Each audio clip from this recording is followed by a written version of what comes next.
Hey fam, welcome. Hope everyone's doing well.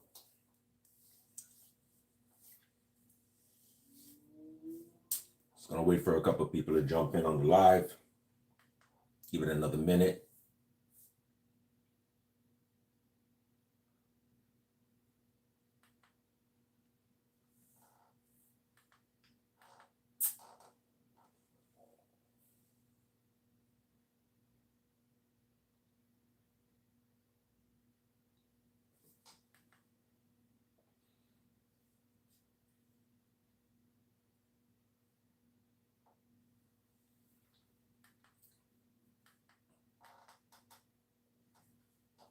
Just waiting for a couple of people to join in.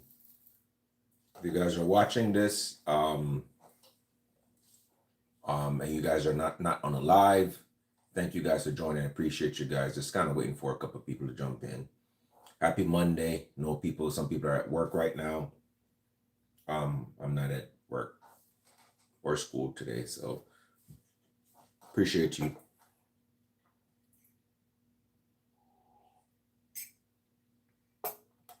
Welcome. How's everybody doing?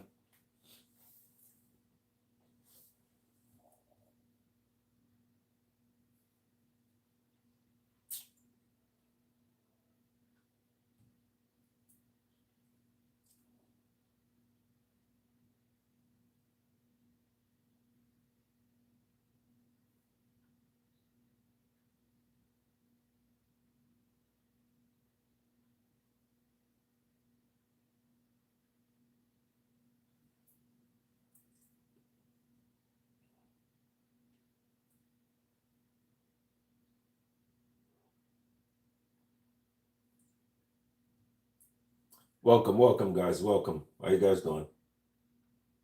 Gonna get started in a little bit. Trying to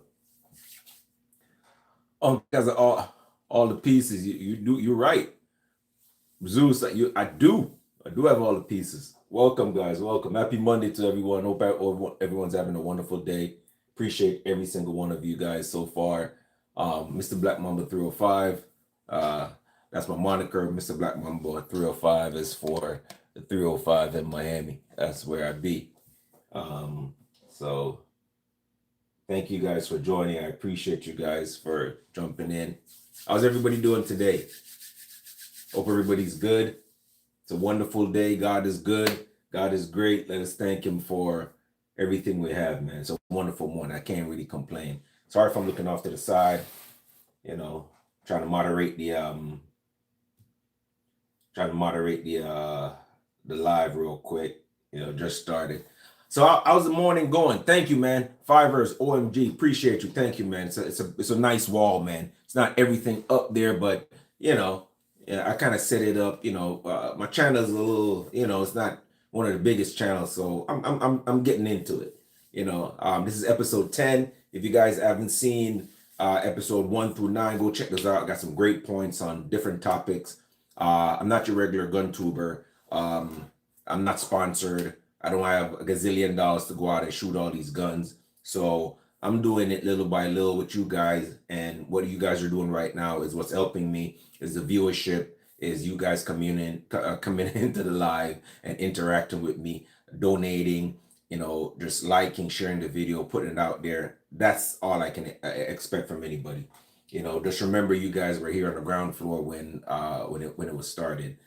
So 10 episodes in, very proud of myself so far. The first 9 episodes, they did very well. We had some great viewership. We had some lovely interactions. We met some new people, and that's what the channel's about. It's about bringing new people to the firearms community and let them realize that the firearm is not this terrible piece of equipment, but it can be one that creates peace, one that creates war, one that can end war, one that can end peace, and one that can bring peace and keep it like sustainably for a long time. It's just a tool, just like a car is a tool that you use to take you to work. The car is not going to drive itself to work. It needs a driver. So a firearm is not an evil, right, black rifle or brown rifle or gold rifle. It is just a rifle. And it's the person behind it that makes the rifle what the evil that it is, or the good thing, or the good tool that it is. And the reason why I have my channel towards this is I love firearms. I use firearms for entertainment, for fun, for competition, to bring new shooters to the sport. That's all it is for me, and for self-defense if need be. We don't promote violence on this channel. I don't promote negativity. I try not to engage in it. I just want to be positive all the time, bring new eyes to the community, and to show YouTube that, listen, not every black person you see on YouTube has a switch and, has 5 guns in his car and just waving that thing around acting stupid. There's a lot of us that are black, African Americans, that's in the community that really care about the two-way movement and pushing it forward. Alexander R says everything's 22 caliber. No, everything's not 22. This one is the Mosin Nagant M44 and 54R. This is an AK-74. It's called a Polish Tanto. This is a CZ. It is a 22. This is a 1022 that I built. This is a Saiga AK 762 by 39. This is Keltec RDB in 5.56. This is the Grand Power Strybog, another 1022 that I built. I love this. This is super accurate. And so this is right here is the Chris Vector. That's a 9mm. This is another 1022 build that I tack driver, both, or this one and this one, tack driver. I mean, at 50 yards all day, CCI green tags, and better with better ammo. This is a 17 HMR, form of 22, just a 22 net down for a 17 caliber, 5.56. And then we got all the big boys, the MP7, the AK-47. This is called the PAPM 92 AK pistol. This is everybody knows this one right here. I-Point 995 TS. People might talk smack about it, but one of the best 9mm carbine out there. Don't talked about, but a poor man carbine, and it's amazing. This is another, I think this is a Savage 22. This is an AR-9 right here, 10.5-inch barrel, 5.56, 308, SKS, another 5.56, MP5, another shotgun, and more and more and more. So no, everything is not 22. But if you watch my videos before, you guys would know that I am a lover of 22. My favorite calibers are in this order: 22, 308, 9mm, and then probably 54R. The Mosin Nagant. And I have another gun up here, you guys. This is called a Vepr. It's a 54R. This is a beast, man. This hits like a ton of bricks, man. You hit steel with this and steel moves. And then I have the steel core ammo where it just goes through steel like butter. You know what I mean? So yes, there's a lot of 22 there, but there's obviously more firearms that you guys don't see. And then I have a ton of pistols that you guys don't see.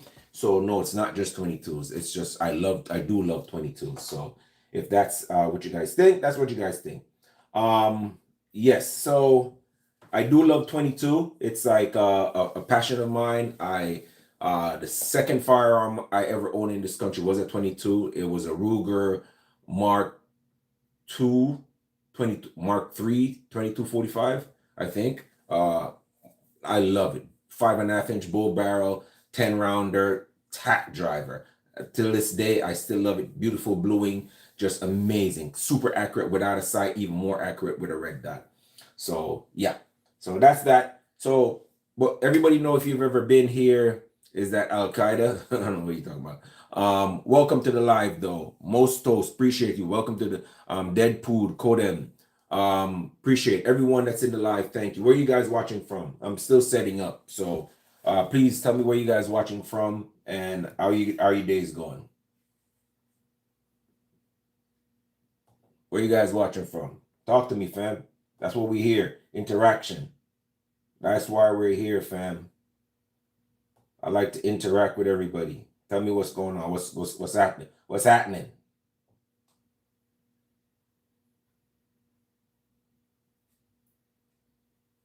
What is that Boyd's Barracuda stock? Michael Maraska, what are you talking about? Be more specific. I don't understand.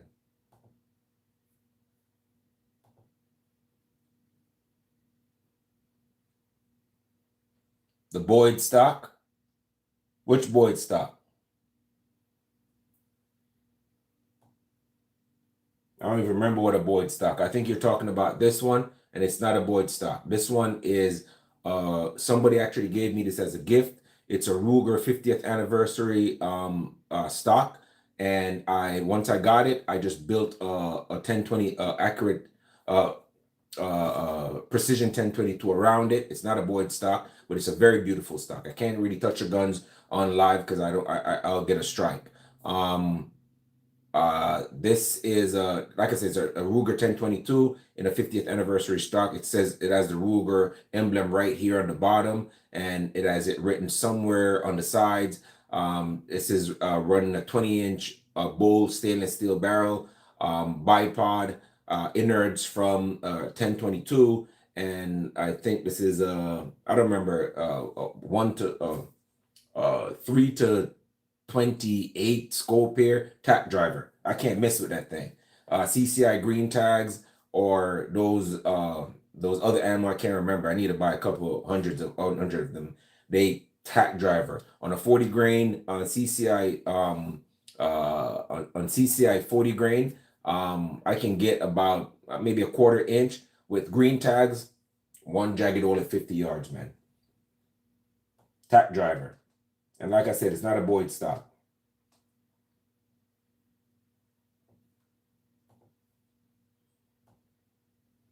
We gonna get busy, guys. Go ahead, man. Ask them questions, man. Talk to me. Talk to me. Talk to a brother, man. Let me hear what you got. What's having in your mind? Yeah, man. It's pretty cool. Guys, if you guys want to support the channel, man, if this is your first time here, thank you guys for joining the live. If you guys been here before, welcome back. Appreciate you guys. I'm just kind of getting everything set up real quick before I get busy. You know what I mean? I'm here to answer your questions for a little bit before I get into these points. I'm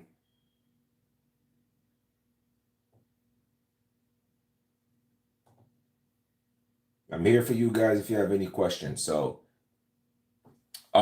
somebody says it looks like a Chris Vector. The Chris Vector right here, this is a Chris Vector right here, in 9mm. I actually want to get a Chris Vector in 10mm now because I'm starting to like really like looking into the Chris Vector in 10mm.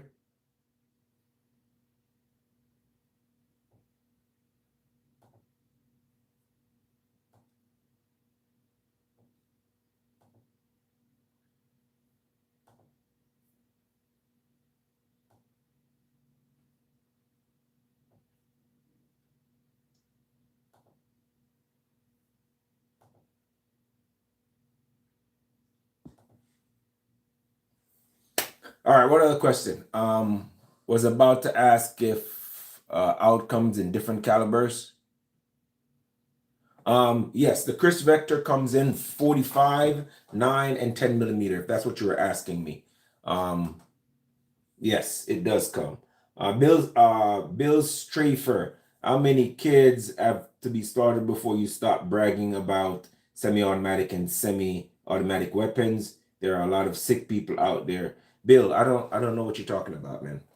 I just don't understand what you're talking about.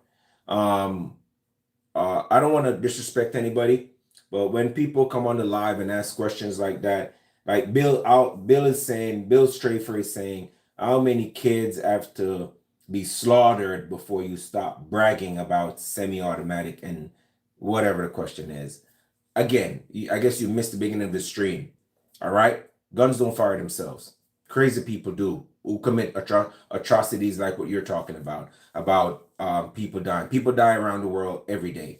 All right. And I'm not saying it's acceptable, but what I'm saying is the guns aren't the problem. It's the people that fire these weapons. They're sick. They need help. And they live with families that know that they need help and their family don't go out and help them. Okay. A lot of people that commit these crimes, they need help. Plain and simple.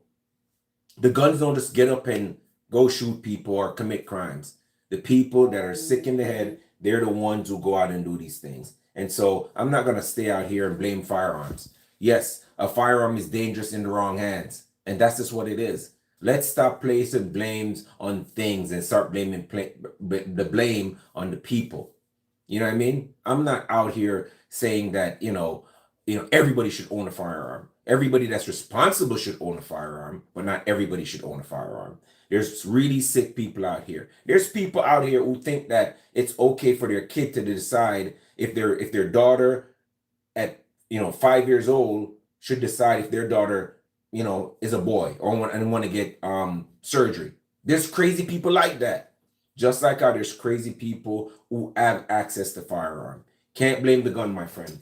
I'm sorry, you cannot. You got to blame the person behind it. You never ever hear people go at the people who, pull the trigger in these atrocities. They always go at the firearm.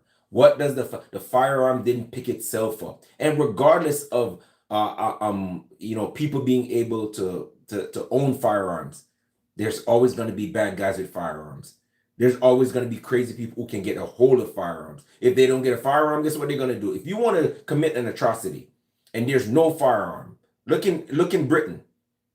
You should see the amount of crime that goes on in London.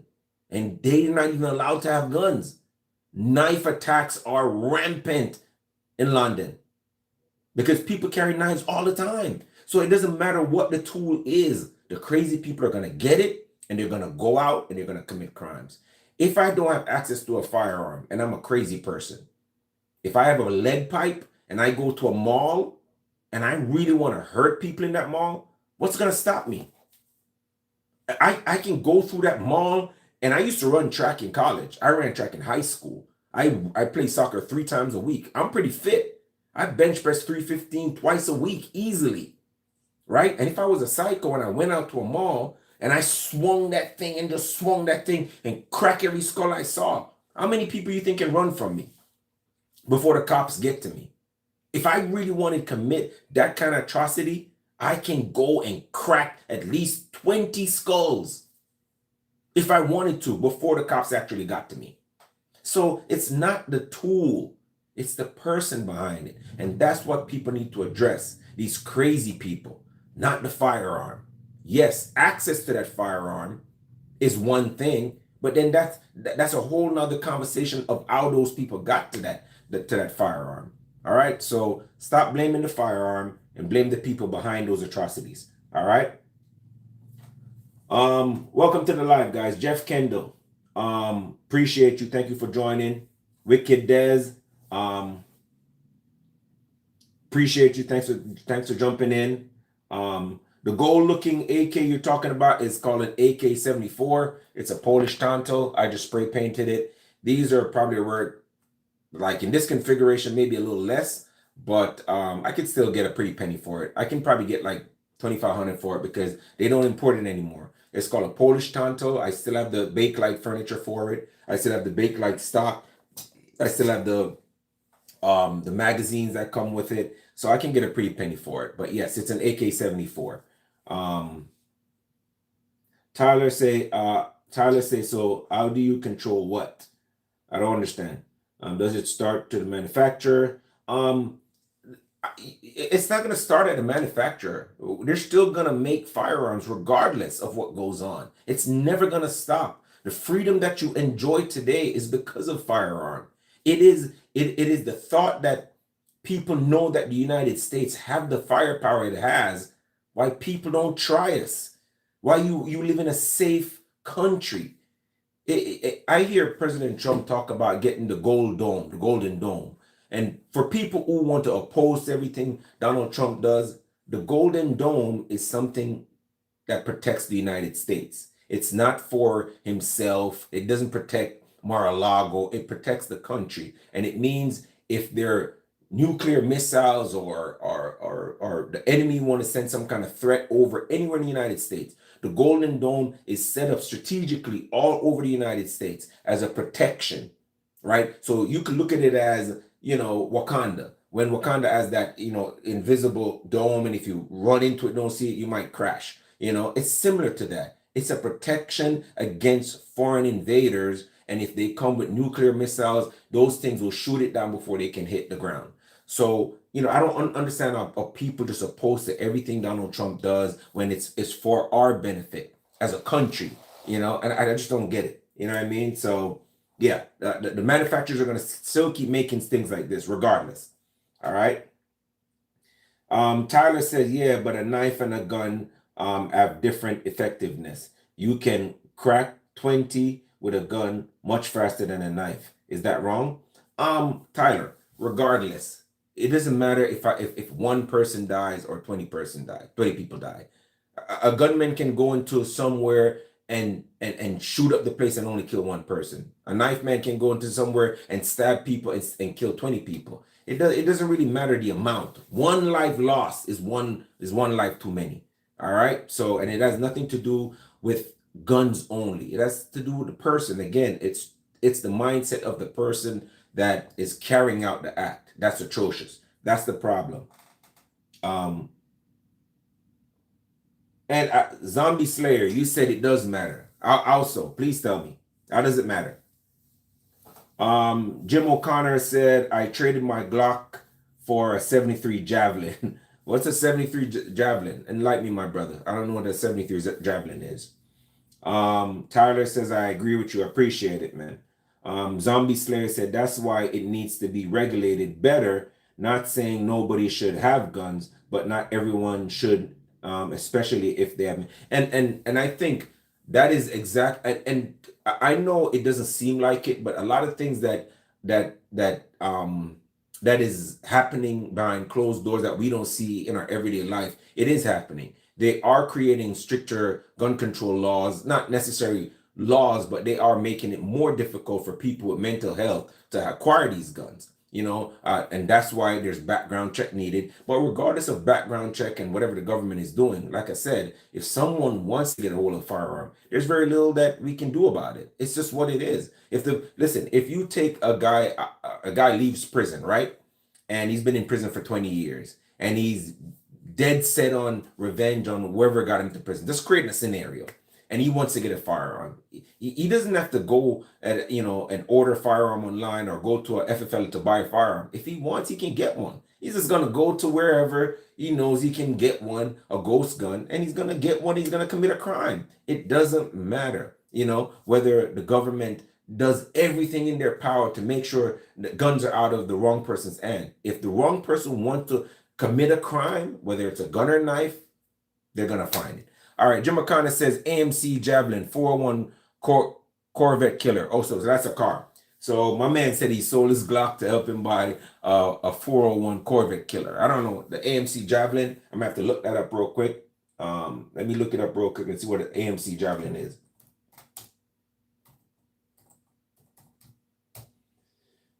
Okay, now I see it. AMC is kind of like one of those cars that they did in Starsky and Hutch. It's I love classic car. My neighbor, is reworking his car. He loves that kind of stuff. Me personally, I'm not really into classic cars like that. I'm into more motorcycle. And if you want to see what I like as a motorcycle, I ride a Kawasaki Vulcan 2053. If you guys want to look that up, it's 2053cc Kawasaki Vulcan, and I put a car tire on the back because it's over 980 pounds. It's a monster. I've blown past guys on their Harley Davidson before and just have them like, huh? Well, yeah, they can't understand. They pull up to me thinking it's a Harley. I'm like, nah, it's a Kawasaki. Y'all can't keep up with me. My dream bike is the Triumph Rocket GT. That's 2,500 cc's. So this has got 450 cc's more. So that's my dream motorcycle. If I won the lottery, one of the first things I would buy is definitely the Triumph Rocket GT or the Triumph Rocket Storm, or both. That's kind of how I would do it personally, to be honest with you. So the Javelin's a nice car, my friend. I see that. All right, guys. So any other questions before I get into all the points I want to make?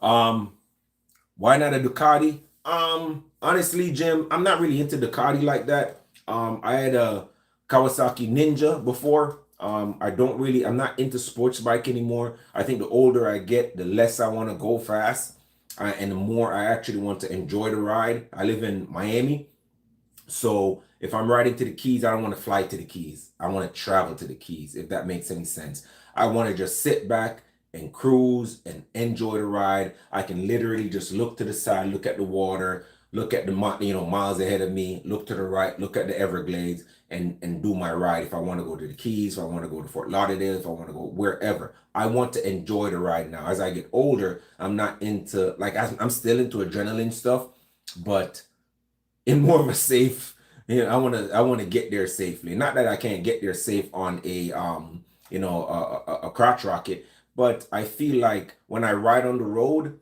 people have a little bit more respect for people on cruisers as they do for people on crotch rocket. I don't know if you're experienced with it when you see someone on crotch rocket, and they just zip past you.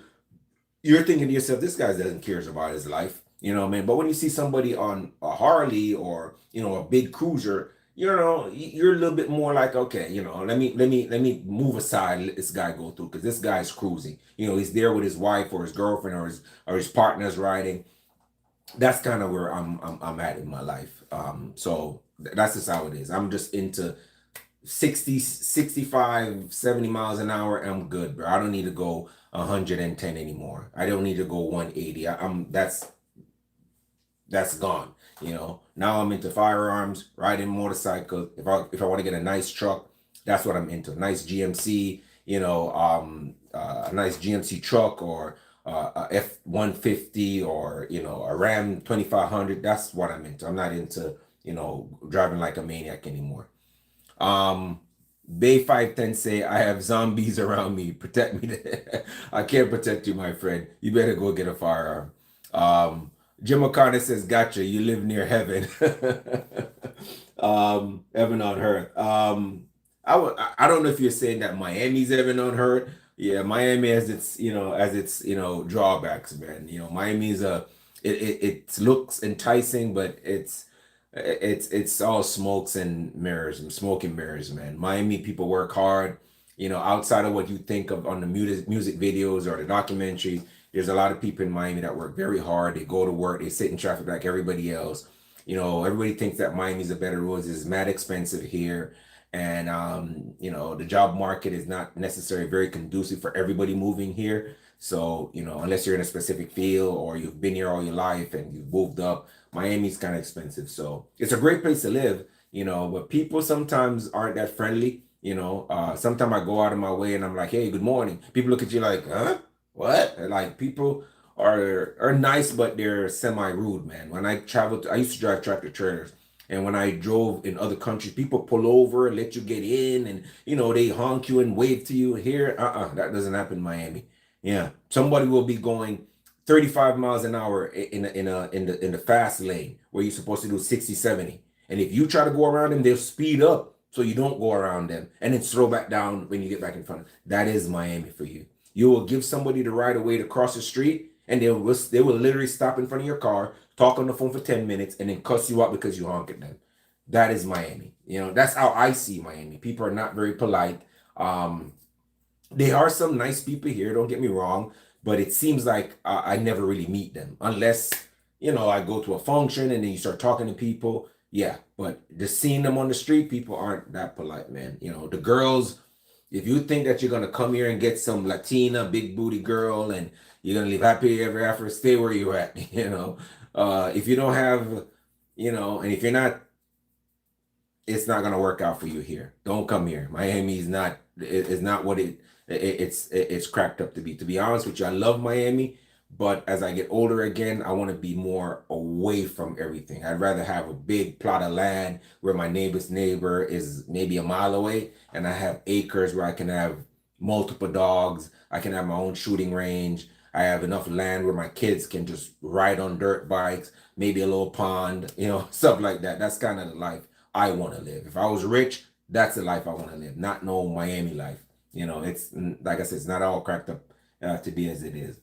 Um, yeah, Jim. The ride to the Keys is pretty nice. I'm gonna be honest with you, man. Man, riding to the Keys, I rode to the Keys twice, and I don't think I want to do it again, man. That back pain you get when you ride, man. Oh man, if you ride a motorcycle, you know what I mean, man. And not only that, that sun just pelting on you the whole time. If you're not wearing like a jacket or something like that, man, you come and you have you're black and you're extra black here, and then light skin up here. Like you see how I am, light skin and black.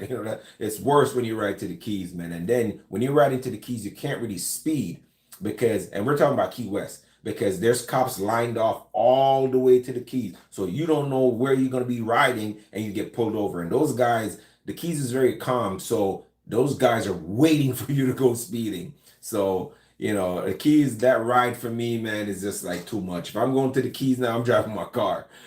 From where I live to where I want to go in the Keys, I'm not riding for more than 45 minutes, man. I just want to ride to somewhere nice, have a nice meal, sit out for a little bit and get my ass back home. That's how I ride now. I'm not into the 5, 6 hour ride, my back aching the old time. I'm just not there anymore. You know what I mean? Especially to the Keys where it's so like this, like I feel like there's two suns shining in Miami. Like they have one on your left and one on your right, and then they're both like this. Like, let's burn the crap out of this person right now. That's how I feel riding to the Keys, man. Um, no, Bay 510 says, yes, you're absolutely right. I want to live away from my neighbors. And don't get me wrong, I love my neighbor. My neighbor's a super cool guy. He's a Cuban guy. We cook all the time. We share with each other. We talk all the time. We help each other work on my bike or his cars. He has like 7 cars. We work on it all the time. But it's not like I hate him. I just want to be away from people in general. As I get older, I just want to be away. I want to have everything. I wish I had a house with my own gym, like I said, my own pond. I fill it with fish and a lot of, wildlife where I can put snapper and trout in my own pond and fish it when I want to. I have my kids ride their dirt bikes around. I have 5 dogs on the property. I have my own shooting range, raise chickens. I would, if I won the lottery, that's for me, that's heaven on earth. You know what I mean? That is like, that is ultimately the thing for me, just be away from people, and then if I want to be able to go somewhere where at a mall or something like that, I can go there. But technically, man, I just, it's like I love people, but sometimes I don't want to be around people, if that makes any sense, and I think it's just like an old person thing. I think I'm turning into like my parents or something. When I was younger, I was like, "Ma, you're boring, man. I want to get the hell out of this house and go mingle." Now I just want to stay in the house and not mingle, if that makes any sense. But it is true, man. Oh, so Bay 510 said, I learned the hard way in the rain. I fell off my bike and broke 3 ribs. Man, I'm really sorry to hear that, partner.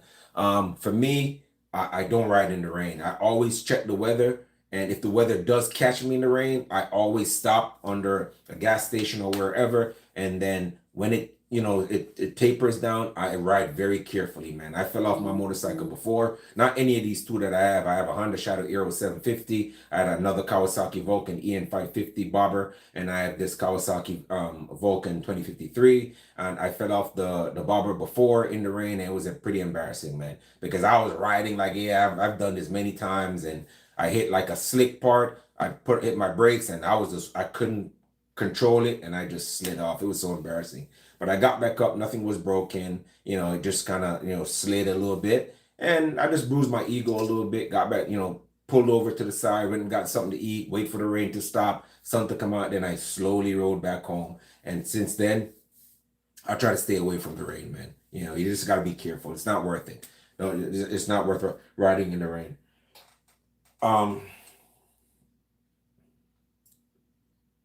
Jim McConnell says, I'd rather ride out in the middle of the desert with entire highway to myself. I feel the same way too. I feel a lot safer because a lot of times when you ride in like congested environment, you don't know who's running a red light, who's trying to beat the light to red or trying to go past the light on yellow. So in cities like Miami, that happens a lot. And you can be doing everything as a rider, the right thing, and then end up, on the opposite side of a good day. So knock on wood, hopefully that's not anything happens to anybody, but yeah, that's what it is. Um, um, so you say your mom had to come out and take care of you? Yeah, that's why you gotta ride careful, my friend. You got to. I try to ride as careful as possible. I try to map out my journey before I go there. I look for traffic, I look for, the weather. So that's one thing I do now. And I just don't ride crazy. Like I said, I ride to cruise and enjoy myself and not so much for the speed and the thrill of it anymore. All right, guys. So with that said, this is the first part of the thingy. I like to engage with everybody and talk. That's just how I do my podcast and or my vlog or whatever you guys call this. I like to engage with people to show that hey, it's not just about me making content, getting a like from you, and have you shared the video. It's about the connection with the people that help you to make your channel. But if you guys want to support me, guys, if you guys like what I'm doing right now, that if you watch a previous episode 1 through 9, enjoyed all those great points. And it's not necessary for people who own farms and know everything, but it's more like a general video for people in general. If you want to get a refresher on the things that you should do on the particular topics, or you want to learn something new, if you've never dealt with firearms, then this is pretty much the channel for you. I'm not a know-it-all. I'm always learning. There's times I make videos and people check me all the time and say, "Hey, yo, this is this or this is this," and I'm like, "Okay, thank you, I appreciate that." I look back at it, I say, "Yo, this person was right." So I'm not a Cullinor or Iraqi veteran 8888 or ICOC 45 or any of these people who get sponsored by anybody. Anything you see on here or here was purchased by my own. The last money that I made from YouTube, I used it to order about 1,000 rounds of 9mm, and I even have to put some more of my money on it to try to start making videos in the field. So that's kind of what I'm working up to. I'm actually trying to buy a better camera. I'm actually using my Samsung Galaxy 23 Ultra right now to do the video, so hope the quality is coming across pretty decent. So if you guys want to support the channel, liking the video is the best thing you guys can do, or subscribing, or you guys can definitely give a monetary donation. I don't have a Patreon. I'm not out here begging all the time, but it does take time and money and effort to make a lot of these videos. Yeah, the camera equipment, the lighting, trips to the range to make videos for people. So if you guys really want to support the channel, man, I really would appreciate if you guys go and give a donation. That would be greatly appreciated. It's used not from my pocket or food or anything like that, but just to buy more equipment to bring content to my subscribers. So if you guys do want to help out the channel, please consider giving a donation. I'm not going to put any Patreon up here or anything like that. I don't have time for none of that. I'm not in the art of begging, but if you guys want to support, that's exactly what would be appreciated if you guys want to go that route. So let me get ready. I'm going to get some water. You guys just stay tuned. Pretend that there's elevator music playing. I'm going to grab some water. I'm going to come back and we're going to get into today's topic. And today's topic, definitely, guys, it's about training for people who own firearm. And that jockey's on the point I want to make. When you get a firearm, it's not just getting a firearm and going out and shooting that firearm. It's getting a firearm, going out training so you can be better equipped with whatever dangers that you're engaged with. It's about training the people around you when they do have that firearm, how to handle it. It's about safety, and that's why we have this channel. We want to be safe when we're handling our firearm, whether in public or in the house, and we want to know how to handle that firearm when we're under stress, or when we're in a situation where needs be to carry that firearm. Again, we promote safety. We promote nonviolence. We just want to promote better handling and better understanding of the two-way movement. So if that's something that you're interested in, stay tuned. While I go get some water, we can get into these topics, and we're going to make this video, and then we're going to get more subscribers, and we're going to get them donations. Get them donations. I'm hypnotizing you. Get those donations. Now fucking with you. All right, I'll be right back, guys.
All right, fam. I am back. I am back. I am back. I am back. All right, so we got everything we need. We gonna get busy. Got my water. Got my notes ready to go. Okie dokie. Let's get poppin', poppin', poppin'. All right, guys. So, all right. Appreciate you guys. Thank you guys for joining the live. I am Mr. Black Mamba 305. Most of the content that I do is firearms. Not most. A lot of it is firearms related. That's how the channel actually started. And just things that I'm interested in. Motorcycles, cars, dogs, trucks, fishing. Just regular everyday shit guys like to do. But today, my channel is mostly a firearm content channel, but other things are part of my life too. So today we're talking about training with a firearm ownership, mostly for, people in the 2A community, not mostly for people in the 2A, but anyone. All these are going to apply to anybody who owns a firearm and who's a responsible firearm owner. So guys, like I said before, if you guys want to support the channel, feel free to like, subscribe, and share, or go ahead and any monetary donation is greatly welcome. But the best donation you guys can do is give to the channel. All right, so I got my points here, and we're gonna talk about them today. Try to hold a comment. If you guys can still go back and forth in the comments, but if you have any comments for me, we're gonna wait till after I make all the points, and you guys can go ahead and ask me any questions pertaining to today's topic. Again, I'm not one of these YouTube channel brothers out here just waving blocks and Glock switches. I'm actually here trying to help the community. All right, training and firearm ownership. They should go hand in hand. This, forgive me, guys. Like I said, guys, I'm using my I'm using my give me 1 second, guys. Let me get started so I can see if I can quiet this thing real quick. Let's quiet this.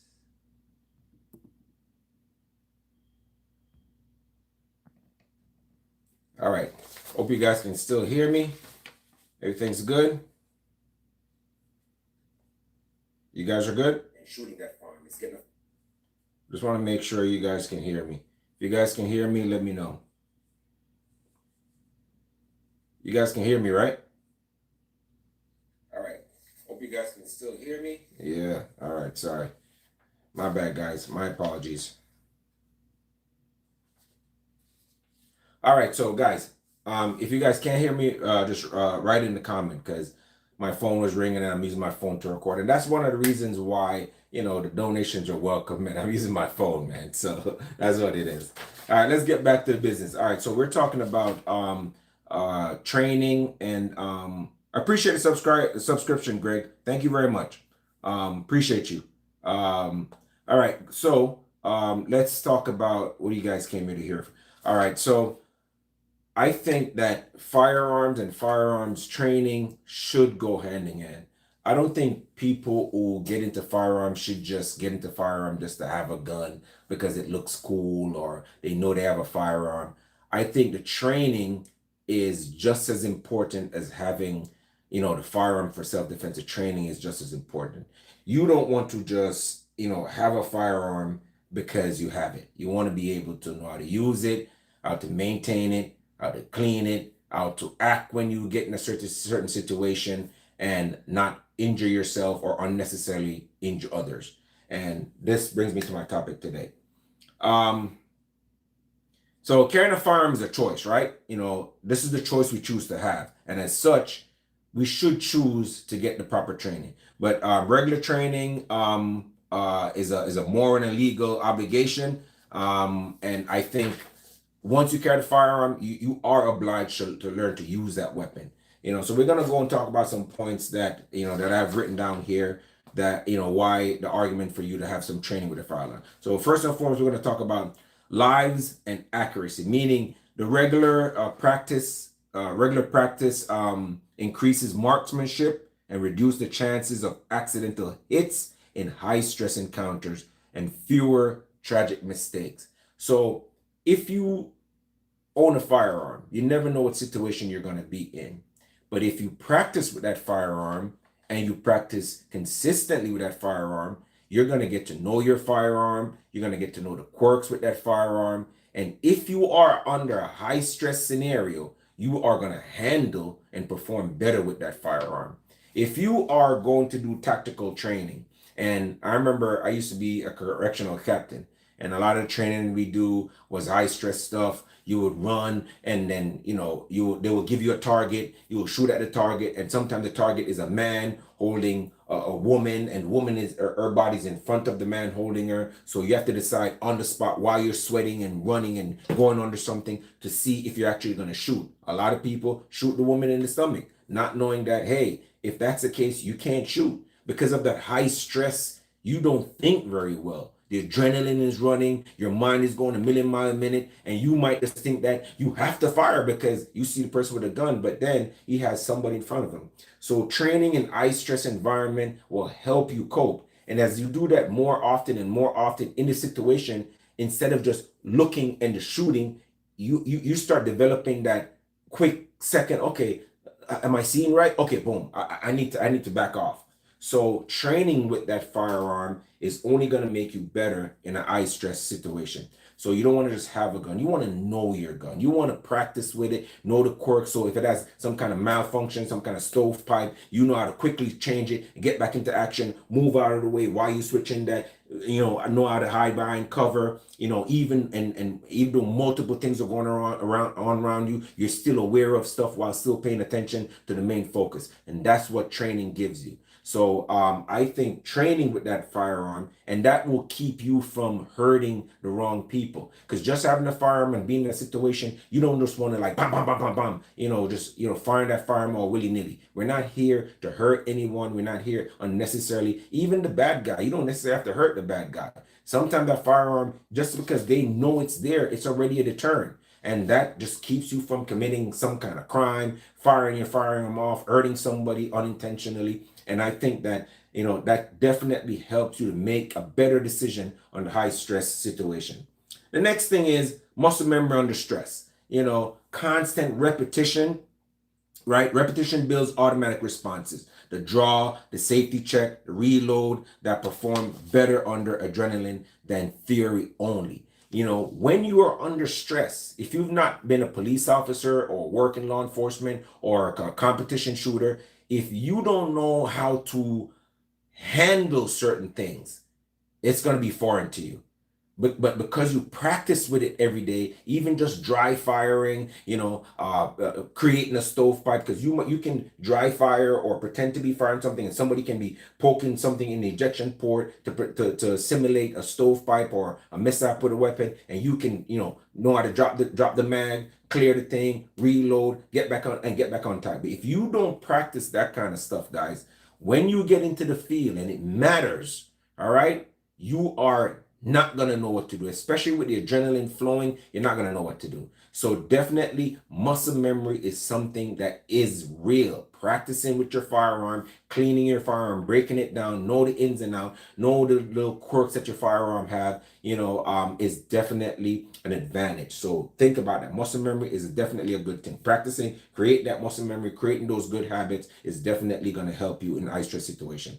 All right, legal defensibilities. All right, demonstrable recent training can strengthen a self-defense claim, showing reasonable competence and care. So if you get in a certain situation and you can prove in court, right, that you practice all the time and you try your best and you're not just out to, accidentally hurt somebody's situation, that can be something that can help you. Because if you go there, the judge see that, this person always practice safety. We can see in his videos where he's always telling people how to be safe, da da da da da. Then you get in a situation, then they don't see it as something that was intentional.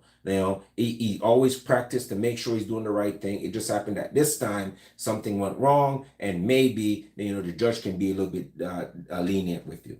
All right, so the next point is de-escalation and judgment training. Good courses teach threat assessment, verbal de-escalation, and when not to shoot, skills as important as shooting. Like I said earlier, you don't always have to, when you take your firearm out, or if there's a firearm involved in a certain scenario, shots doesn't necessarily have to be fired. If you get in an altercation with someone, training out to de-escalate the situation, meaning, hey man, I don't mean no harm, man. Like I just want to leave the scene. I'm sorry. I apologize. This sometimes is the best defense you can come up with, by showing that you are non-threatening, right? And verbally saying, hey man, I'm not a threat, man. I'm sorry. My bad. Misunderstanding. If somebody comes to me in a certain way and I pull my firearm because I feel threatened in a certain way, and he puts up his hands, whether he has a gun in his hand or not, and he puts up his hand and say, hey man, my bad, I'm sorry. What do you think I'm gonna do? Just start popping at the guy? No, if he's de-escalating, I want to de-escalate. And I want to talk and say, hey, listen, man, there's a misunderstanding. I do apologize. I thought this was this. You thought this was this. Now let's come to an agreement. The best thing you can do is put your hands up. And I'm not saying in all situations you put your hands up like this, but in certain situations, your mind will tell you, hey, listen, man, hey, I apologize, man. My bad. I'm sorry. It's not, you're not any less of a man in a scenario where firearms are pulled or there's some kind of threatening thing to say, hey, listen, I'm sorry. Especially if you have your family around you, you can't escalate any situation, because you don't want your family or people around you to be a casualty of the things that you're doing. So definitely de-escalating, meaning toning down the rhetoric, toning down the aggressiveness, toning down all the bullshit that comes with that. Just tone it down and say, man, you know what? It was my fault. I'm sorry. I misunderstood that. And you not want to go back and forth with a person, because sometimes even in de-escalation, that person can be just hearing you talk can aggravate that person. Because I've been in a situation where people are trying to de-escalate me, and I'm like, man, shut the fuck up, man, and get out of my face. Just sometimes just saying, hey, I'm sorry, man, and just walking away is definitely a major tool. Probably one of the most important points I'm going to make today, because that is definitely something that, I definitely recommend. If you ever see in a situation where you can talk to the other person, if there's firearms involved, de-escalate, move out of the situation, and that's as best training as you possibly can get. Another point that was making that is have judgment. If you see somebody just aggravated and you know that they have a firearm, it's printing, or they pull it, just just watch that scenario. If you see like something is popping off, a group of people in here, people are shouting, somebody said gun, move your family, move away from that scenario. You don't deserve to be there. Plain and simple. Just get away from there. You don't need to be in that scenario. Just move and go somewhere else. You have to, and at the same time, this time when you have to pull a firearm to defend yourself because it's escalated so much, it's right in your face. And if you can't escape that scenario, then you're going to have to, legally do what you have to do without breaking any law. You know what I mean? Because again, we're not here to promote breaking any rules or any laws. We're here promoting what to do, legally do in a certain scenario. And that's what we're promoting here. We're not gonna put any switches on our Glocks. We're not gonna do any of that foolishness. All right. We're just gonna follow the rules and do it how we're supposed to, right? All right, so guys, before I go on making more points, again, feel free to like, subscribe, share the video. Monetary donation, highly welcome. Appreciate you guys. All right, so along with de-escalation, legal defensibility, muscle memory, and just regular practice, also definitely safe storage and handling habits. You buy a firearm, fam.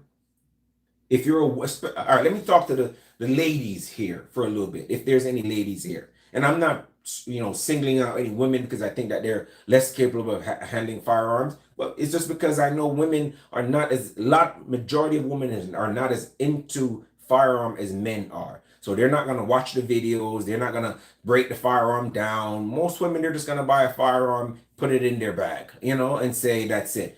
But guys, definitely a part of safety in firearms ownership is handling the firearm safely and handling habits.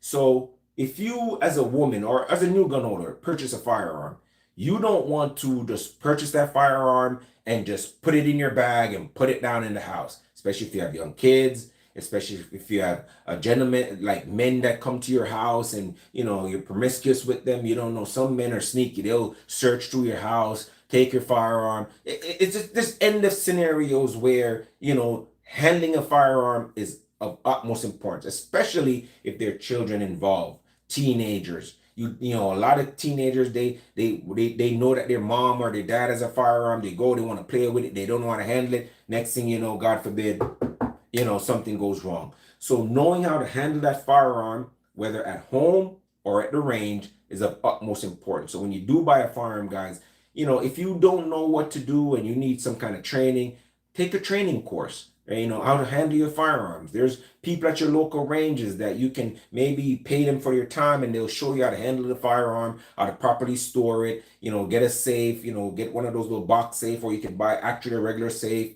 or, you can watch YouTube videos, make sure the firearm is empty, there's no bullets in the magazine, none in the chamber. And then when you handle that firearm, you're not pointing it at doors, windows, or anything. You want to point it down, and when you point it down, you don't want to point it at your feet or your knees or your crotch or anywhere. You just want to point it to the ground. So if there's an accidental discharge, then that goes into the ground and not necessarily in your kneecap or your foot. That can disable you, or into your animals, because sometimes you're handling firearm, your dog is right. Like I have a Belgian Malinois, and he is on my nuts 24/7. Like if I walk to the shitter, he's right there. If I go get a cup of water, he's right there. If I'm studying for school, he's right there. Like this.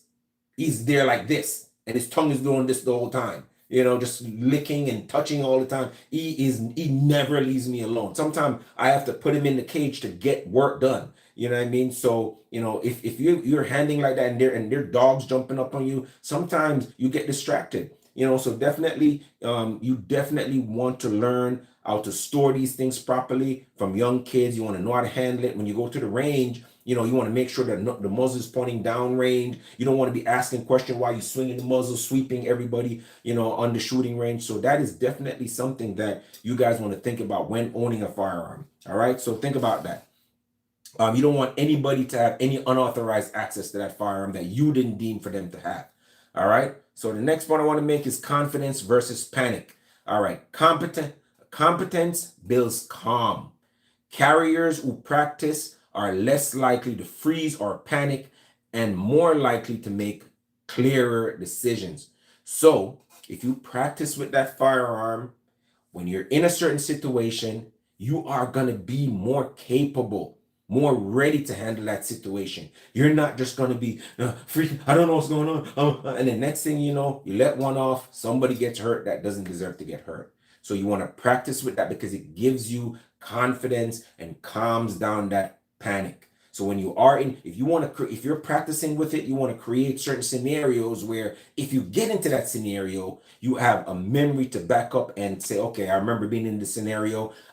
First thing I want to do, yes, I want to pull my firearm. I want to take my finger off the trigger unless I'm ready to use it. I want to find cover. I want to survey and see what's going on. I don't just want to go out and just, start crapping all over the place, injuring people that I shouldn't be injuring. And instead of panicking, you're constantly thinking through the process. You're constantly surveying. You're watching, because sometimes you get in scenarios where you think one party is a party that you're focusing on, and then that party has friends around them, and next thing you know, you're a victim of somebody else that's linked to that party. So you want to be aware of your surrounding, watch people, see. So you constantly are thinking through that thing while you are engaged. While you're engaged in.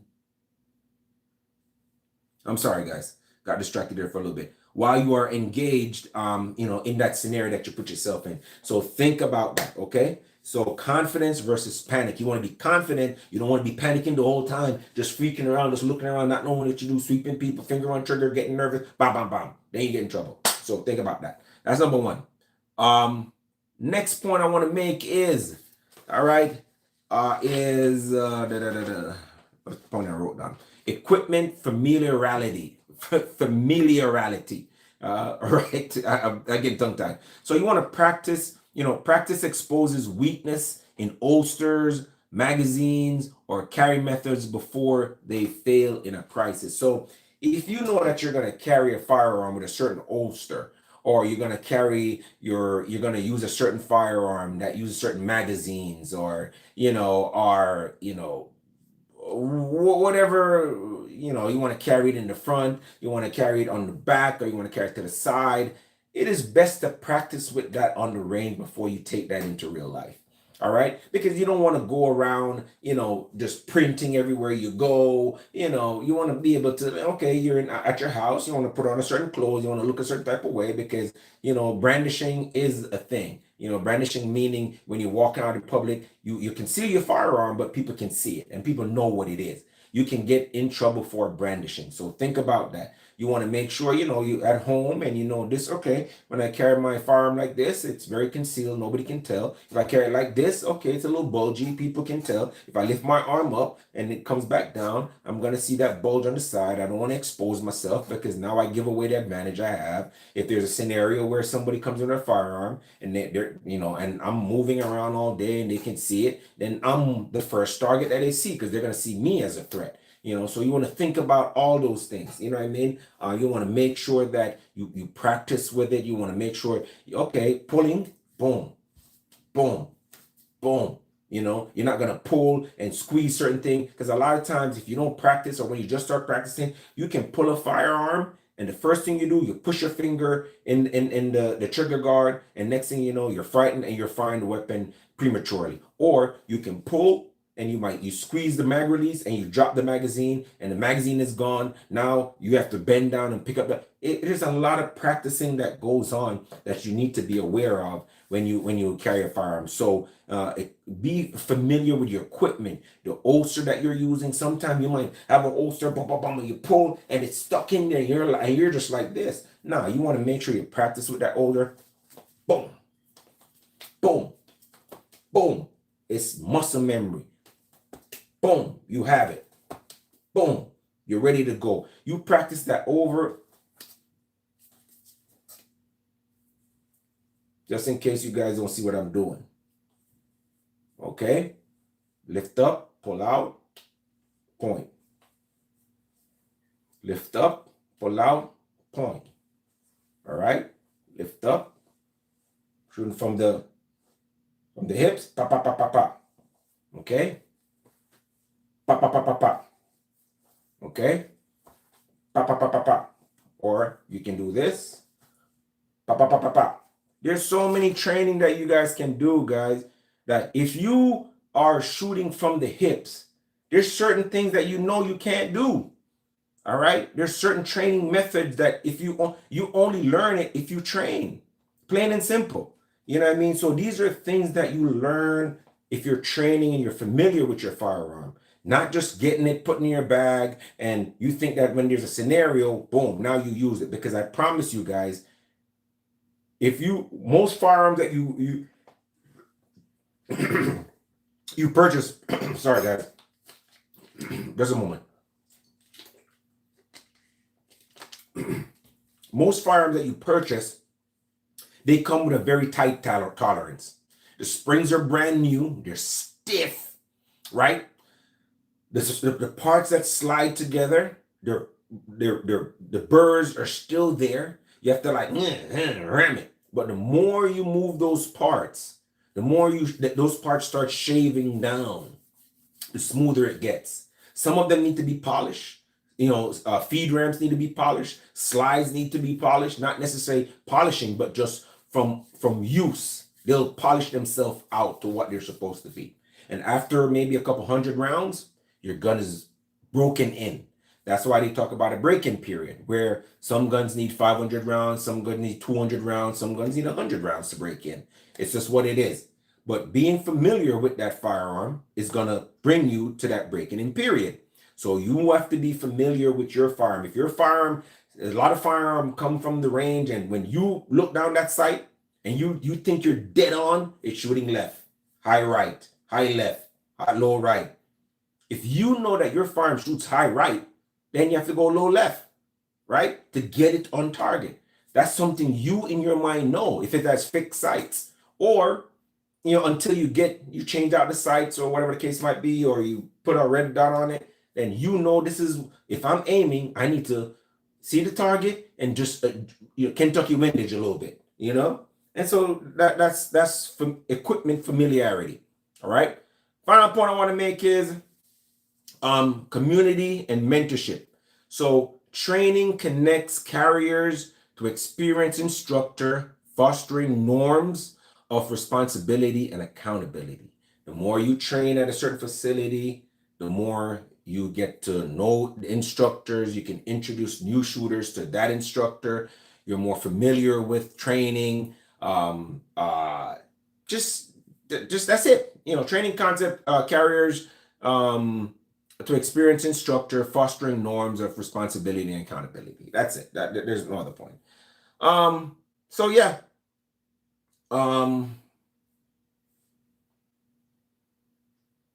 So far, those are pretty much the point for it today, guys. If those were some good points, guys. You guys enjoyed, anything I had to say today. If you thought what I said was bullshit, or if you thought that anything I put in my arguments today was worth anything, just like the video, subscribe and share. And I'm gonna get back into the comments, guys, and see what you guys have to say, what you guys thought about today's episode. And we can chit chat for a little bit before I take off and go from there. How's everybody doing, guys? Appreciate every one of you guys. Appreciate every single one of you. Thank you guys for joining the live. If you haven't liked the video, go ahead and like, subscribe, share if you think I made some good points today. Any questions for me, guys? Bay 510 bases. I'm on vodka. I don't even drink, but yeah. Welcome to the live, TF2, Mr. Nice Guy. He says, I don't put my guns back in my holster in my pants with one in the chamber. Some people do that. Some people like to have one in the chamber. Some people don't necessarily, man. I don't really like to carry a firearm next to my junk. Even though I know the firearm is safe, I still don't, because I just don't want to take that risk. I can shoot my foot off, my big toe off, but not that third leg. I don't play with holsters inside, because it's a mechanical equipment. Anything can go wrong at any time for whatever reason. Parts can break, mishaps can happen, and the last thing I want to shoot is my junk. You know what I mean? Or shoot my hips out, or have it on my back and shoot my spinal cord, So I still carry. I carry mostly on my hip. When I'm walking, I wear a baggy shirt and carry on my hip on the outside, but with most modern day guns, they're not just gonna go off and fire by themselves. But I definitely uh, don't like to, especially when I'm driving, have that thing that's poking in my nuts. That's not necessarily my thing. All right. Um, so what's going on in the comments? Anybody got any comment for me? What do you guys thought about today's show so far? Talk to me, fam. What's going on? What's the next firearms you guys are thinking about purchasing? If any of you guys are thinking about any.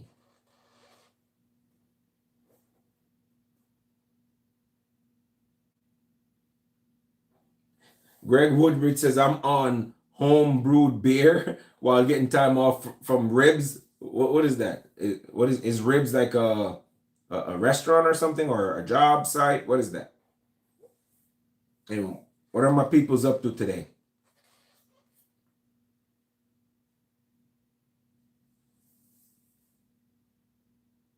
A VP9. Um, it's a pretty decent gun. Right now, the only gun that I want right now, the VP9 is a good gun. I'm just not really into that line of firearms. I think the next thing I want to get, Donis, is probably, let me see. What's the next firearm I want to get? Probably the Bull Armory 2011.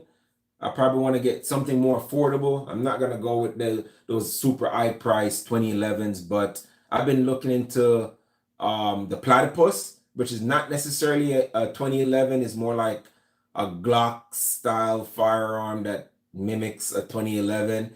I've been looking into them. I don't know if anybody in the comments has one of those or fired one of those, but the Platypus seems like a pretty nice firearm that you can customize the way how you want to. I probably want to get into something like a 4.5-inch barrel with a flared mag well, a nice design, maybe some engravement in it. But I don't know if you guys know what the Platypus is. The Platypus is like a Glock, mimicked to be like a 2011, but instead of doing that, I'd rather probably get like a Bull Armory 2011. I was also thinking about the Prodigy, but I don't know, man. The Prodigy has a lot of problems. I feel like you have to put way too much work into it for it to perform properly. I think Springfield to step up their game. They've been doing this thing for a long time. I love Springfield. I have a 1911 already from Springfield. I have the SOCOM 16 CQB, which is probably my favorite rifle. But in terms of the Prodigy, I think Springfield need to, I don't know, pull it apart, pull a staccato apart, and look where they're going wrong and tighten up on the 2011. There's a lot of companies outside of Springfield that are doing very well. The Bull Armor, I think, is an amazing firearm. I think there's something out of Turkey too that they just made a 2011 that's really causing like a hiccup in the industry. Everybody I see review it, they say it's pretty nice. I don't know if you ever guys watch Pew Pew Tactical. That's the guy, him and I don't remember him and another YouTuber, they're friends, but Pew Pew Tactica is that one guy who's super accurate. He always throw up the cans and he shoots them. I love to watch his reviews, and he's did a review on the top 5 for him affordable 2011s, and I want to move towards the Bull Armory. I think nowadays there's 2011 that you can spend under $1,500, even under $1,300 that you can get that is going to perform very well. You might have to put a little bit more elbow grease into it, maybe like send it to a armorer or a gunsmith and have them maybe change out the trigger a little bit, do a little bit more to it. But I'm definitely looking to a 2011, affordable 2011. I don't have the money to buy a staccato for 6, 7, 8 grand, or none of these Atlas 2011s. That's just for the bougie people. That's for the people above way above here, the Colin Noir and all those other guys that get guns sent to them every week. I'm just not into that category yet. The next firearm I want to get, I'm thinking about getting, would be the Taurus TX22 Toro. the Taurus TX22 Tor. Taurus TX22 Tor. Say that 10 times without making a mistake. So the Taurus TX22 Toro comes with, I think, 3 20-round mags. So for a 22 pistol, man, that's a lot of fun. And you can now they have the drop-in FRT triggers now. It comes with with a bull barrel now, a threaded barrel that you add a suppressor. And just a reminder, guys, remember January 1st, suppressors are, I mean, they've always been legal, but no tax stamp on suppressors. So you know what that means. On come January, there's going to be a lot of companies dropping their prices on suppressors to keep up. If you guys are thinking about buying a suppressor, try to buy from a reputable company, because there's going to be a lot of companies that's dropping suppressors just to drop suppressors to sell it to people because they just want to have one. But I still think you should stick with a reputable company that drops their price to a pretty affordable one. I think the price of suppressors are going to go down substantially, because it's something that not a lot of people had before, or because they didn't want to pay the tax stamp. I think a lot of the suppressor companies kind of kept that price up there a little bit. But the fact that there's people who are going to come January 1st are going to be flooding the market with suppressor. I think that they're going to come down significantly, not way down, but come down significantly from where they normally have their suppressors. I'm hoping for a day when suppressors are just going to be like buying ammo at Walmart. You can go to Walmart and pick up a suppressor. You know what I mean? It should have been like that, because it is a air and nuisance. Especially if you go out shooting, if you're on the farm. The NFA should never have charged us, that ridiculous amount of money just to have one. I think it's retarded, but definitely I'm super excited for January. I want to have a dedicated 9mm can for my Chris Vector and for my Grand Power Stribog. Definitely. I want to have 2 cans for one for my Ruger Mark IV Tactical, and then one for the TX22 that I'm going to purchase. Or it could just be, one suppressor for my 9mm, and then one for my 22. And I definitely have to have a 5.56 suppressor and a 30 caliber suppressor. So I do plan on purchasing at least 5 suppressors. Not necessarily one behind the other or all at the same time. I think the first suppressor I want to get is a 22, because I love 22. And then the next one I want to get is 9mm, because I've suppressed this one before with somebody else's suppressor. And, just go watch a video of a full auto Chris Vector suppressed. It's a sight to behold. Or a CZ Scorpion suppressed. It's pretty fun. So I have a CZ Scorpion, I have the Grand Power Stribog, I have the Chris Vector, I have the AR9 from PSA, which is an amazing shooter. I have quite a few firearms that I can suppress in 9mm. So definitely a 9mm suppressor or a 22. So that's what I'm into. So yeah. So okay, so what else is going on, guys? What else is on your mind? I'm gonna be out of here in a little bit, so I kind of just want to answer any questions you guys might have. How did you guys so I got a question for everybody in the live, guys. All right, so how did you guys how did you no Jake Flint? No, there's no Nerf guns in. I don't know why people think these things are Nerf. I think it's because of this one right here. There's no Nerf guns here. This is just a compensator, a red compensator. No Nerf guns at all. I'm just curious, fam. How do you guys like the vlog so far, man? How do you guys like that so far? And what can I do to be different? I'm pretty sure, Jake. I'm pretty sure. If you want to come in and try to break into this house, I can definitely prove it to you. I can promise you I'll prove it to you. If the Belgian doesn't get you, one of these will. So talk to me, fam. Talk to me.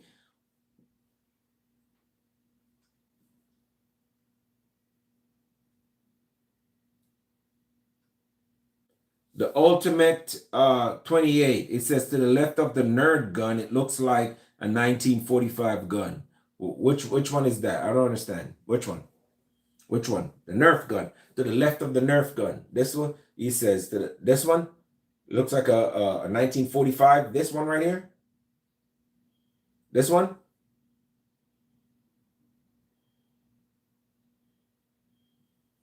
Nice gear to keep your home Absolutely. Thank you, Peter. Absolutely. That's why we do it, man.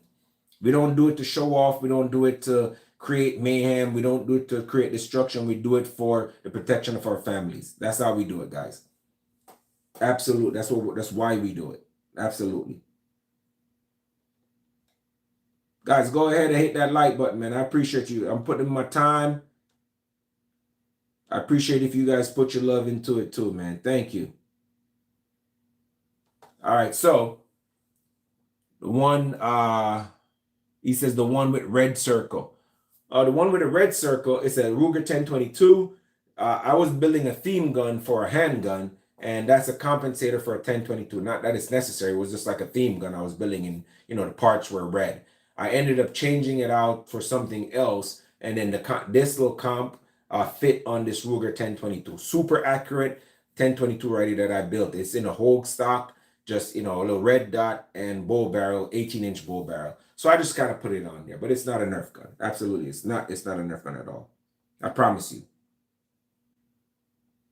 The one with the red circle, I think you're talking about this one. This is a 7. This one it's not an old gun at all. It's actually a 17 HMR. It's a 7. It's called a Savage 17 something. I don't remember, but it's a Savage 17 HMR, and this HMR 17 HMR is pretty much a 22 neck down. It's a screaming bullet, man. 2,500 feet per second. And it's just like good for gophers and anything you live on a range or something, you have a prairie problem. This will reach out to 150, 200 easily, screaming, and it's gonna take that thing out, man. So yeah, vermin hunting, that's the thing you want, man. Greg says Australia is very chilled here, no handguns, no automatic rifles, very safe country. And that's good for Australians. If you guys feel like you don't need firearms for anything, then it is what it is. But don't get invaded, though. I know nobody goes down to Australia starting any shit, but if they do, hey, you better use all them poisonous snake and start throwing at people, because that's how you're gonna defend yourself. You know what I mean? I respect every country for having their own rules. You don't have to be into firearms. You don't have to be this, and you don't have to be that. You don't have to be like the United States. But we are closer to the United States is closer to way more closer to a conflict than Australia is. So the need for everyone to have guns is not necessarily a big thing. But I'd rather have it, not need to use it, than not have it when I need to use it.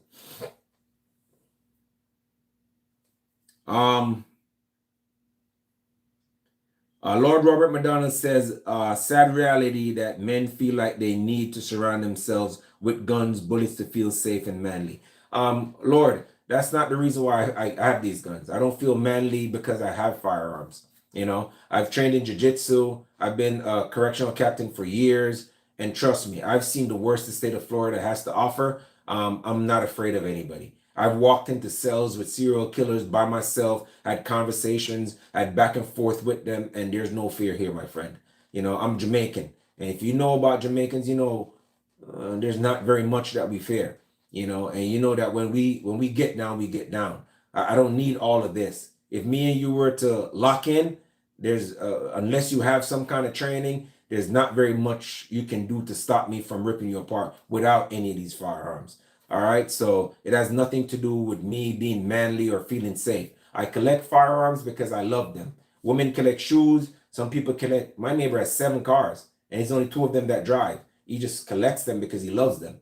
And women, you go in some of their closets, they have 20,000 pair of shoes. They only have 2 feet, right? So what they need 20,000 pair of shoes for? I've watched MTV Cribs. Dame Dash has 2 closets full of shoes, and then he says he only wear them once. It's a collection. It's a hobby.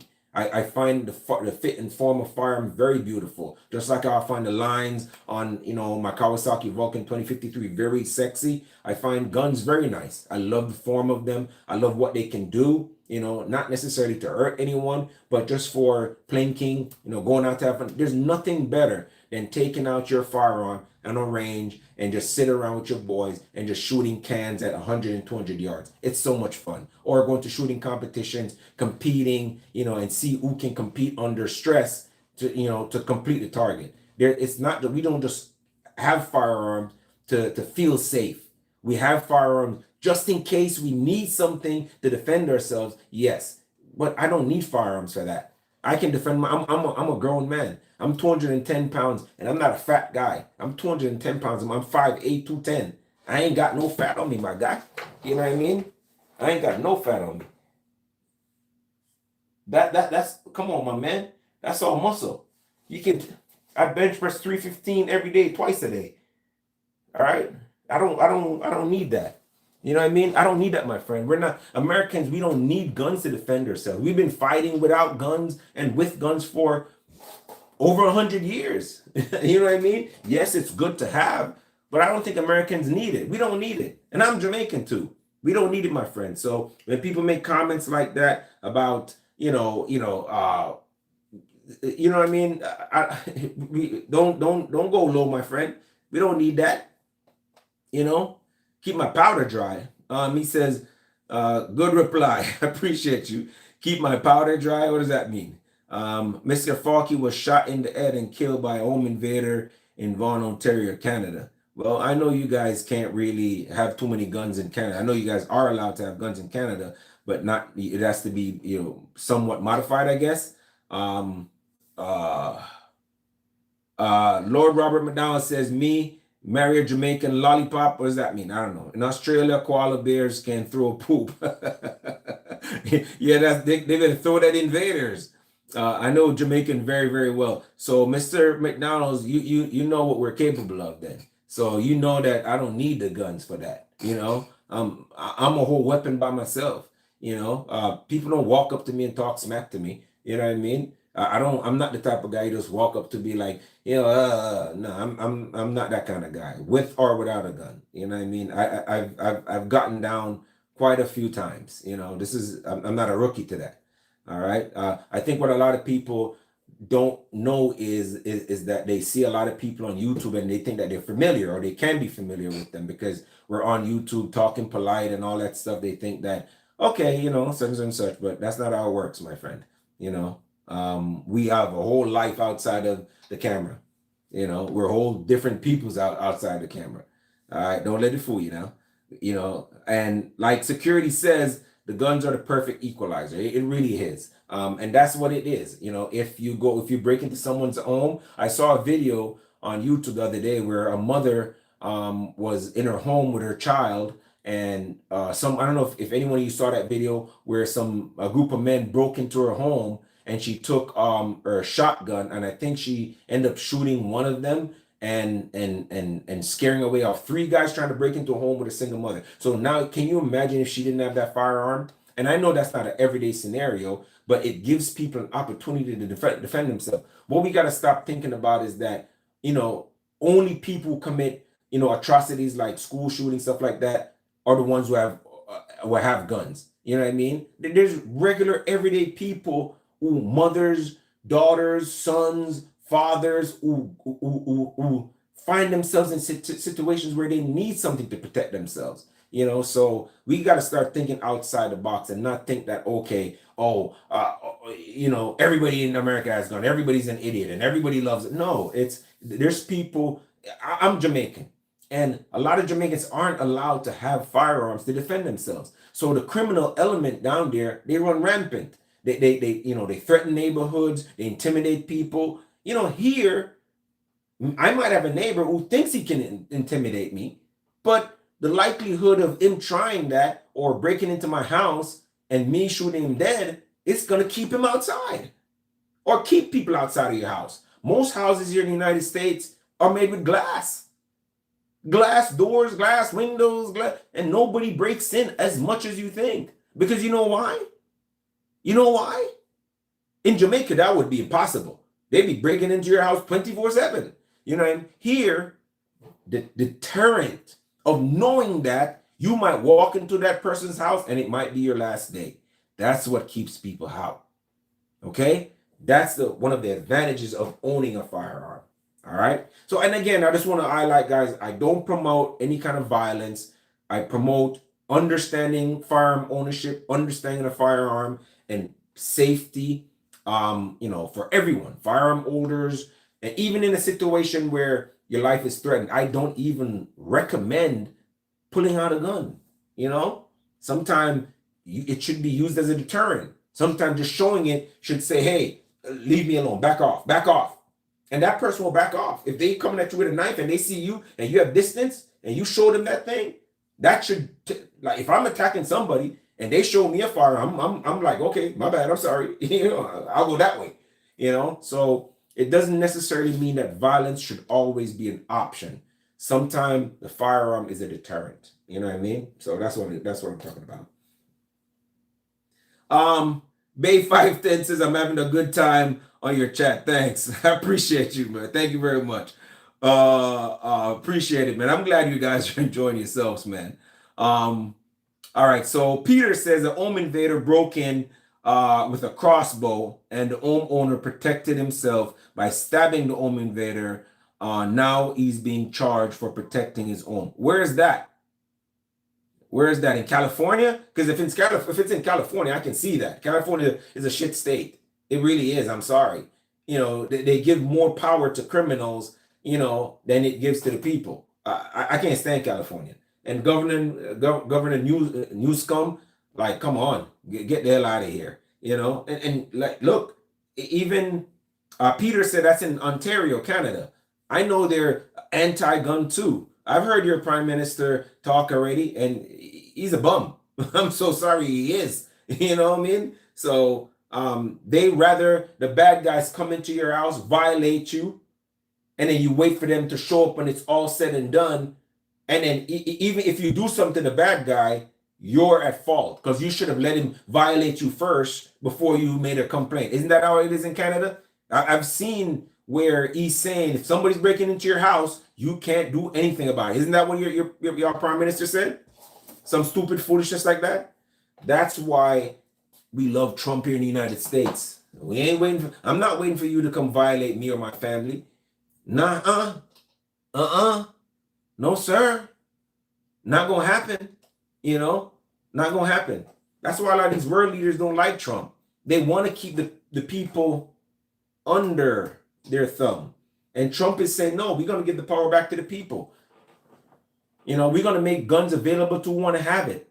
The thing is, if you don't want to have a firearm, you don't have to have it. I don't know why people fight so hard, And I guess they think that, mass shooters that commit atrocities, it's frowned upon. Don't get me wrong. But it's this much, less than this. The kind of damage they do to ordinary citizens. Every day, hundreds of people are getting killed around the country. What a mass shooter does, and it's not acceptable, don't get me wrong, but what a mass shooter does is this significant in the scheme of people getting killed every day. You go to Chicago, they're dying like that on a daily. In Chicago, over a weekend, 11 people are getting killed? Not to mention, New Orleans, places across the country, add that up. It's way less. What a mass shooter does on every whatever is this amount compared to what really happens. All right? So, President Trump giving people the right to defend themselves is awesome. You know what I mean? It's a pretty good thing. He's giving you the right to defend you. And you're mad at it. You know what I mean? People are mad at it. I don't get it. I just don't get it. That's what it is, though. Herbert says, compares US and Europe gun crime statistic. This is real answers to your BS. Okay. Australian prime minister did the same thing. I think you guys are having a conversation. I'm not quite sure what's saying. Our conservatives will win the next election, and gun rights will allow we to get castle laws. Peter, I don't know what that is. I'm going out to buy Prime Minister a strap on. Peter says 75 stabbings in England per day. Thank you. Without guns. So it ain't the guns. It's not the guns. I'm telling you, criminals are going to be criminals. They don't care what they use. So thinking that the gun is the problem, no. It's the user. We need to stop putting the blame on black rifles and put it where it needs to go, on the crazed individuals that commit crimes, criminals. That's where it should go, not on the firearm. The firearm is just a tool. You know what I mean? It's what it is. Peter Dixon says, Peter, what is the CASA law? Please, I don't know what a CASA law either is. What is a CASA law, Peter? Bay 510 said the next U.S. president will be J.D. Vance. My word, he will. J.D. Vance will win. I do think President Trump likes J.D. Vance, but to be honest with you, man, I really think that he loves Marco Rubio. I think if President Trump had to choose someone from his heart, it would be Marco Rubio. J.D. Vance, well-spoken, very smart. He will make an excellent president. I know he will. But if it's somebody that I think President Trump likes from his heart, look how he treats Marco Rubio. Every time he talks about Marco Rubio, his eyes go like this. Oh, and I know a very smart person, Marco Rubio. You guys know Marco Rubio. He talks about Marco Rubio so much. He's in love with Marco Rubio. Marco Rubio is a smart guy.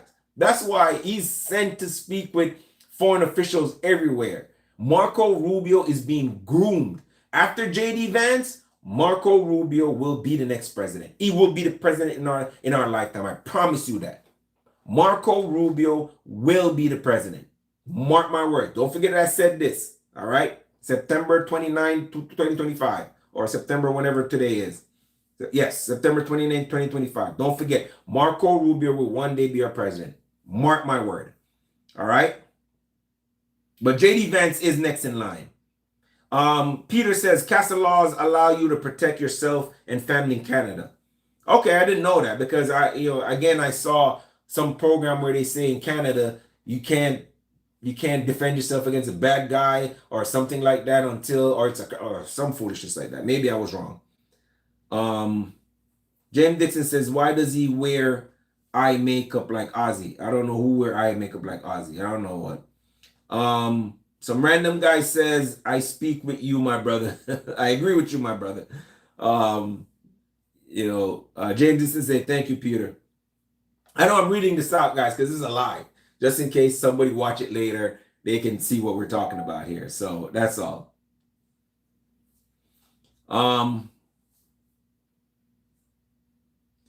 Peter says Miles Sanderson offered offed 11 people with a knife in Saskatchewan, Canada. He was on early release because of soft on crime bill. And that's what we do here under Democratic rule. Soft on crime. And then they come right out and commit crimes. Yep.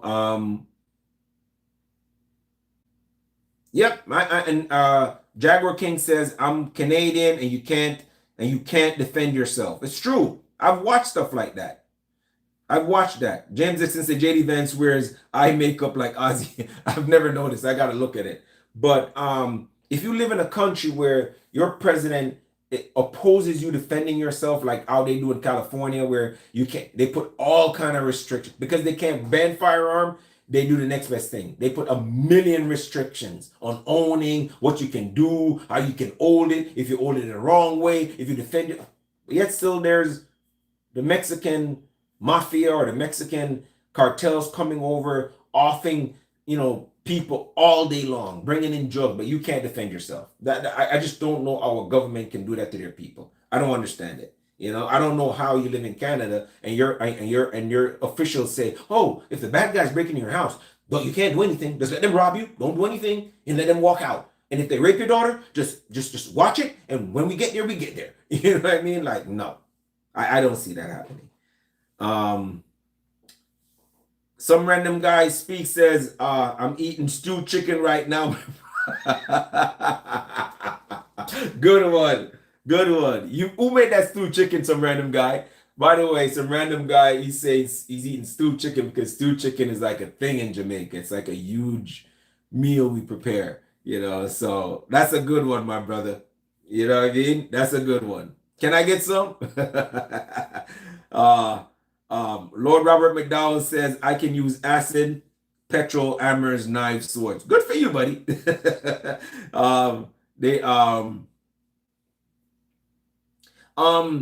James, we don't have to show ID. Well, I'm lying. I think you do have to show ID here in the United States. If you're over the age, it's easy to get, but yeah, we have to do the same thing too for ammunition. We do. Actually, we do. I bought ammunition and the other day, and they asked me. I'm like, bro, I come in here all the time. You know what I mean? Robert McDowell says I'm eating rice and peas. You know what I mean? You're just talking, man. You ain't eating no stewed chicken and rice and peas. I know yesterday was Sunday, and stewed peas and rice and peas is cooked Sundays. So you might be eating some leftovers right now. Some leftovers? All right. He's making some Jamaican jokes, guys. All right. Peter said, have a great day, my brother. Yeah. Thank you, man. I appreciate you. Thank you. Thank you very much. Oh, you bought it at a Jamaican restaurant. Okay. Okay. Got you. Oxtail tomorrow? What? Hey, listen. Oxtail is mad expensive. That shit's like $30 a pound. Listen, when I buy oxtail now, I'm gonna be honest with you. When I buy oxtail, I don't tell nobody. I don't invite nobody for dinner. I don't tell anybody. I don't even let nobody know I'm cooking oxtail. Because when I go buy oxtail, listen, for $30, I'm only getting like 6 pieces. 6 pieces and maybe 2 little pieces of the bottom of the tail. Man, I can't tell nobody I'm cooking no oxtail. I'm not gonna share that. By the time I eat 3-4 pieces, what's left is for tomorrow. Oxtail is expensive. I remember back in the days, oxtail, we used to buy oxtail like this. Like people are like, oxtail today. Now oxtail is like it's like Kobe beef. Oxtail and Kobe beef are like in the same realm of meat, of price. It's crazy. You know what I mean? Oxtail is just delicious. It's mad expensive. Of course. It's mad expensive to buy it in the Caribbean and even more expensive to buy it here in the States. A piece of meat that used to be a throwaway piece of meat that we in the Caribbean made special. We took oxtail that was a throwaway piece of meat. We chopped it up. We seasoned it up, right? You let it sit you brown it, let it sit in the refrigerator half an hour longer. Put your sugar in the pot with oil, let it brown a little bit, drop the oxtail in it, let them brown on all the sides, right? Toss out some of the oil, pour some water in the pot. Normally, I had chicken broth or beef broth. Pour it in, let it simmer, get all your veggies, your pimento, your thyme, diced tomatoes, green peppers, red peppers, all your season that you used to season it up, pour it back in the pot, let it simmer for hours. As it goes down, you can add a little bit more if it needs to be cooked. Let it simmer, maybe about 20-30 minutes from it being cooked. Add your broad beans to it. Okay, you can add your carrots, broad beans, or your rolled dumplings. Add it. Come on, man. Come on, bruh. I just gave y'all. Like my man says, don't forget the Scotch bonnet. Don't forget the Scotch bonnet. All right. Don't forget the bonnet. I ain't forget the bonnet. I know. I'm just saying. I'm just doing it off the top of the dome real quick. All right. All right. So I know how to get down. Again, guys, if you guys love these lives, bro, I do. This is episode 10, right? Gun Talk. Up in there. If you guys haven't watched it before, guys, get up in there and watch the previous episodes, fam. All right. Learn a thing or two from the previous episode. If you like what you see, fam, go ahead. All right. Go ahead, like, subscribe, share the video. If you guys want to help out the channel, a donation is gladly welcome. I do this maybe once or twice a week. Later on, I'm going to go live. Not for firearms, but more for what's going on in the news. I normally go live. We watch the news together. We talk about it. And sometimes I'm studying. I'm in medical school right now. I'm studying. and I'll just watch it, you know what I mean? And, you know, just I'll chip in every now and then, but most of the time I just watch while I'm studying. Um, if you guys want to really help out the channel, guys, I just bought some ammunition with some of the money I made from YouTube to go to the range. So maybe in a week or two, when I have some time from school, I'll be taking a couple firearms to the range, do a shooting session, post it so we can entertain you guys. In the future, I want to be able to buy more firearms so I can go out and do more reviews so we can talk about stuff while we in the field. It costs a lot to do a lot of these things, guys. To go to the shooting range, the one I go to, it's $25. It's outdoors. I go to two of them. I go to a state or a county run one. It's called Trailblades here in Miami, Florida. Sometimes I go to another one. It's called Henry's. It's way out in the boondocks. Henry's charging like $25 now. A lot of people go there, law enforcement, regular Joes, you name it. They go out there. You can shoot steel. You can rapid fire.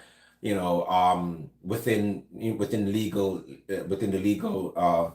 confines of rapid fire. You know, no switches or anything like that. To go out there, to drive out there, to buy ammunition, to go to the shooting ranges, to get charged per hour, to shoot, camera equipment. I'm using my phone right now, which is perfectly fine. But as the channel grows, I'd definitely love to get a nice camera system to use for the videos. I'm still learning stuff on the computer, so I'm not as savvy. You know, I'm going to start going live on the laptop, which is, I think, a lot better. But for now, I just use my phone. Like I said, all that stuff, you know, driving to the range to make content for everybody, all that stuff costs, guys. So if you guys ever really want to help support the channel, the best thing you guys can do is subscribe. That's number one. The next best thing is to like the video and share it. Third best thing is a donation. You know, anything will do. You can go to any of these videos, donate to the channel. You know, if you guys want to reach out to me, if you have stuff you guys want to promote on the live, you guys can reach out to me. Let me see. The next live I do, I'm gonna share my Instagram with you guys. You guys can reach out to me on that Instagram platform. I don't really post a lot out there, which I should. I'm gonna reach out to you guys. Can reach out to me on the Instagram platform if you guys want to send something to me. You guys want me to look out, shout out if you have a channel you want me to shout out to or a product. You know, I'm here for you guys, man. You know, this is so much fun for me, the interaction between people online. I love this. This is fun for me. I don't do this for money. I can do this all day. Talk about firearm, talk about what's going on in the gun community, what firearms you guys want to get next, or shit like that. Like, I can talk motorcycles, I can talk trucks, I can talk dogs. I love dogs. I have a Belgian Malinois. There's so many things we can go by, not necessarily what goes on the topic of the day, you know, training, you know, and whatever. We can talk about anything once you come on the live. That's what lives are for, is for talking and interacting with your subscribers. And I love doing this. This is a lot of fun for me, you know. And that's pretty much it. Let me see. Appreciate you, man. Some random guy says, when I go live, I'm gonna shout you out, my brother. Thank you very much. I appreciate you. Mr. Dixon also says, yeah, I think I would like in the 6th grade when it happened 72. Okay. Yes, oxtail is great meat, definitely. Who says guns and food don't go together? Definitely, guns and food definitely go together. Absolutely. You know, I've been to the range where I've shot all day and then I go eat and I go right back into it. You know, the range I go to, I'm gonna shout out to them right now. If you're ever here in Miami, Florida, check out a range called Trailblades Shooting Range. It's owned by the county. If you're a county employee, I think you get like 15-20% off.